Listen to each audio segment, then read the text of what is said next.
Uma emboscada de torcedores do Palmeiras contra cruzeirenses em Mairiporã, no interior de São Paulo, deixou um homem de 30 anos morto e 17 feridos.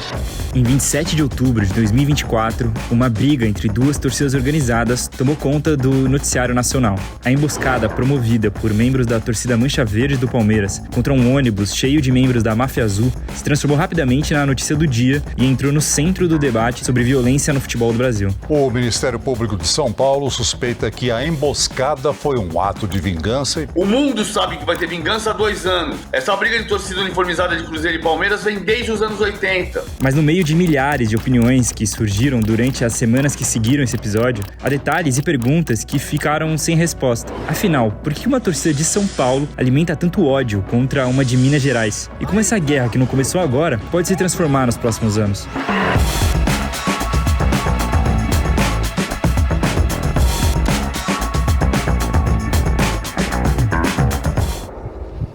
A primeira coisa que a gente tem que fazer é olhar para um mapa. Essa emboscada aconteceu em Mairiporã, saída da cidade de São Paulo, em uma rodovia que vai em direção a Belo Horizonte. Só que para entender o porquê desse ataque ter acontecido nesse lugar e nesse momento, é preciso entender esse outro mapa aqui. A gente achou que o mapa das alianças explica, ou vamos dizer, ajuda a visualizar esse complexo sistema de relações entre torcidas de diferentes times. Esse é o Nico, um pesquisador responsável por desenvolver o mapa das alianças organizadas no Brasil e gastou um bom tempo pesquisando isso.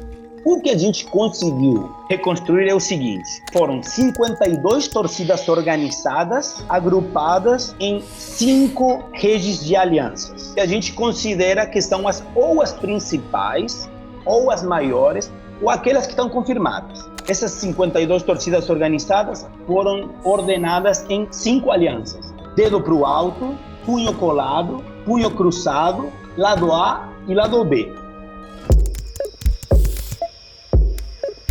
Ok, isso não é tão simples, então vamos focar nas 2 principais alianças do Brasil e que tiveram envolvidas na briga que eu citei. A Dedo pro Alto, que de acordo com o Observatório Social do Futebol conta com 22 torcidas, e a Punho Cruzado, que tem 11 torcidas fazendo parte.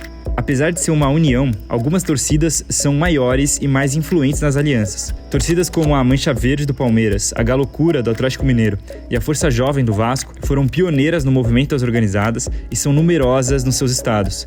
E todas elas fazem parte da Dedo pro Alto. Por causa disso, não vai ser difícil encontrar nas redes sociais vídeos de vascaínos e palmeirenses juntos em jogos em que os clubes se enfrentam e até um atleticano ou outro presente nas arquibancadas das torcidas aliadas, mesmo com o Atlético jogando em outro lugar.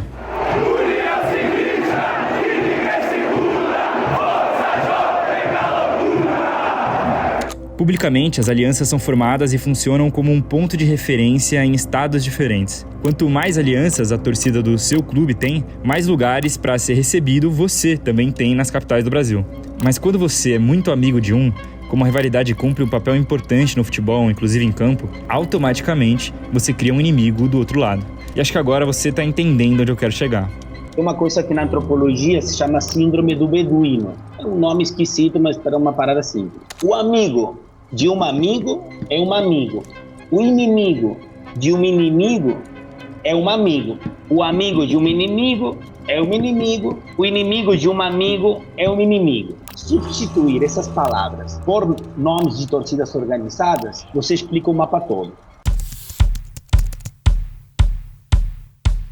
De acordo com relatos em jornais e registros reunidos em trabalhos acadêmicos, as alianças começaram no fim da década de 70. Com o Campeonato Brasileiro ficando cada vez maior e indo para diferentes estados, as torcidas começaram a viajar com mais frequência e maiores distâncias para acompanhar os times. A primeira grande amizade foi entre flamenguistas e corintianos, que era apoiada pelas diretorias e virou até bandeira no Maracanã.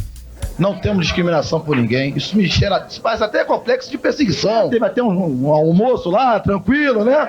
Teve um almoço lá. Todas as vezes que eu fui ao Rio de Janeiro, nunca apanhei. Agora, gostaria de perguntar pra vocês, por que o último Palmeiras e Flamengo vocês não vieram? Só isso.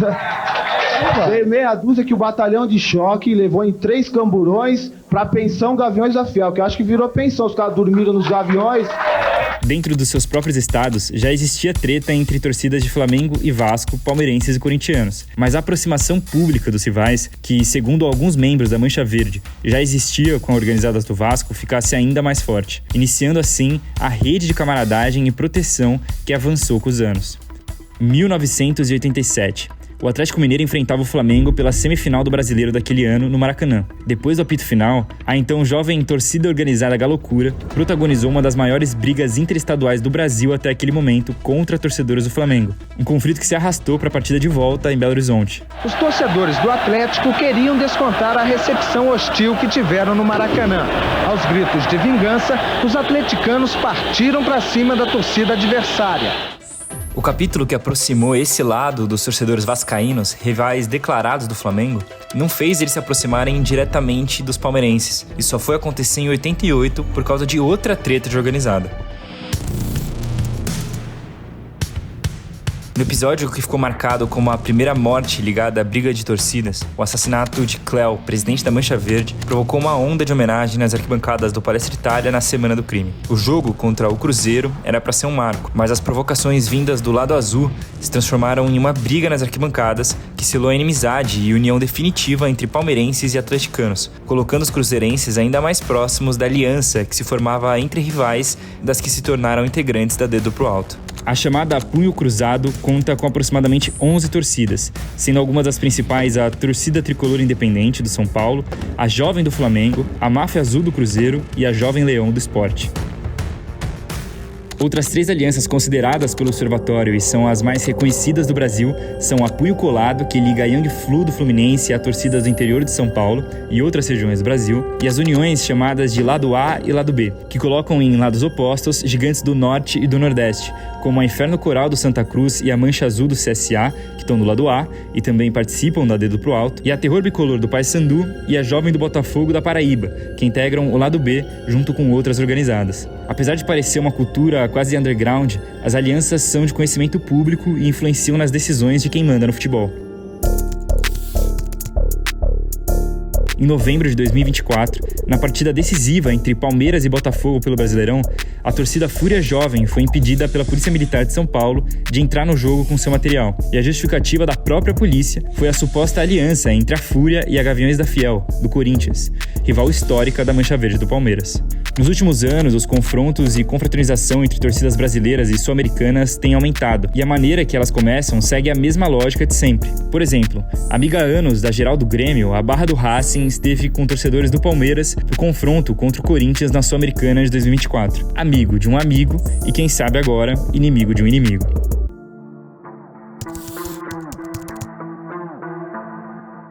Como um forte movimento de intercâmbio na vida real, as alianças de torcidas estão sendo catalogadas e registradas e ajudam a entender um pouco melhor as notícias bizarras que só ganham a atenção da imprensa em episódios extremos. Ainda assim, as relações são complexas e ainda mudam com frequência, mas vale ficar de olho nos seus 1001 desdobramentos.